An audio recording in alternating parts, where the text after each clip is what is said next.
know, you've got cheese. It's a staple in many households and many dishes and parties, of course. We don't know when making cheese all started, but the earliest record dates back to 5500 BCE. Well, today is National Cheese Lovers Day, so we thought, what better way to celebrate than to build our own cheese board? So I'm joined by Wilbert, founder of Charjuterie. Good to have you. Good to be here. These boards have just like blossomed, I feel like, or blown up. They've become so popular. Good. Well, I think my favorite part of charcuterie is that, and like the reason it's blowing up is that there's no right or wrong way of doing it. It's kind of really up to one's creativity. So any way that I build my board is going to be different than how you build your board, and that's kind of the whole concept of my business too, is that everything I do is completely personalized, obviously with the way I artistically create it, but like with my clients' needs and wants. And if we're celebrating, you know, a wedding, I want to include their favorite meals. If we're celebrating a birthday party, I want to include the theme. So it's the fun of it. It's such a cool way. I mean, look at these tables you've done. This is so incredible. And I've tried to create a charcuterie board before, but I always had straight lines. Like all the cheese was in a line, which, I mean, it was still delicious, but like you said, everybody can kind of do it their own way. Yeah, I need to learn from you. So I think one of the mistakes that people make when they're making a charcuterie board is that they think it has to be perfect, and they think it has to follow this like straight line, straight path, and that's kind of what makes it not, like, it takes the creative and fun out of it. So I always say, like, start off with 3 to 5 of your favorite cheeses, get a good mix of like soft and hard, also like that sharp and also like sweeter side, so you just have something that everyone enjoys, and then build off around that. So what do we have here? That's kind of what we're starting here. We have my 3 favorite cheeses: brie, manchego, and sharp white cheddar. So again, like, you have your creamy, you have your harder, and then you also have your sharp, and then this is also sweet as well, and we're just going to build off of it. So in addition to cheeses, I always like to recommend like 2 meats. My 2 favorites are salami and prosciutto.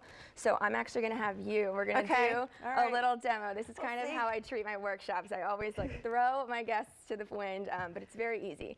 So we're going to start off with the prosciutto.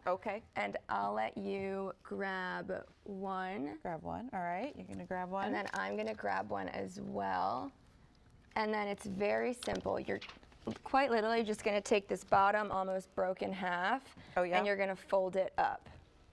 So like fold it in half this way? Yes. Okay. It's fine because mine's going to be different than yours, and then you already took your white piece off. I'm going to take mine off now. And then you're going to grab the end of one. Oh, see, mine's coming apart as well. And we're just going to create a fold. Oh, okay. Like a kind of accordion fold type thing? Yeah. Okay. See, yours came out different than mine, but they still look beautiful. And then we're just going to place it on the board alongside. And then we can do it again. And like I said, we're not going in any straight lines. We're not following any certain pattern. We're just kind of like building off of our base. So it helps to keep the paper on, which it does a little bit. And then take that off. All right. But truthfully, prosciutto is such a hard meat to deal with. Like, it can get a little messy and difficult, but again, that's the beauty and the creativity of it. You don't want something that's completely perfect. Oh my God, you're a perfect little fold. Okay, and then what's next? Now we have another meat to feature. I have salami roses pre-made. So in my upcoming workshop, it's going to be a Valentine's Day theme. We're going to be focused on all Valentine's Day boards. Just go ahead and place them anywhere. I'm going to place mine. Put that over there. Over here. Let's do it over here. I also like to try and get, if you have 2 meats, like, don't let them touch each other. If you have cheeses, don't let them touch each other either. And then last but not least, you want to add in like all of your fixings. So like whatever you personally love to snack on. Like, for example, my boards, I despise olives, so I'm never going to put olives on there.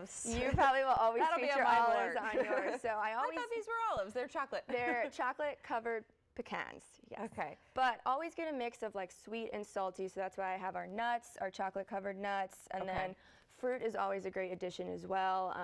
Truthfully, anything that you like to snack on, you can put on a board. And while you're doing that, you have a workshop coming up in February, right? I have a workshop coming up on February 11th at Canopy in Bethesda North at Pike and Rose. It's from 12 to 1. It's bottomless mimosas, and basically we're going to be doing the same thing that we did here today. I'll walk you guys through on a guided build your own charcuterie box, and it's going to be Valentine's Day themed. So come out with your girlfriends.